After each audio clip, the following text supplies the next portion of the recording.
Crystal ball.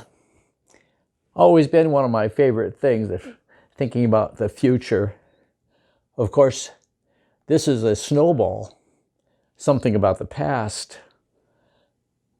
And inside, one of my favorite collaborators, Ernest Horvers. Here he's posing as Rembrandt, because Ernest helped me with my book, Rembrandt's Ghost in the New Machine.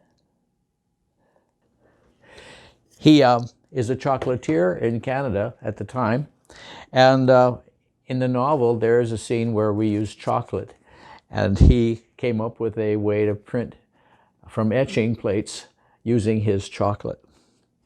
Great story.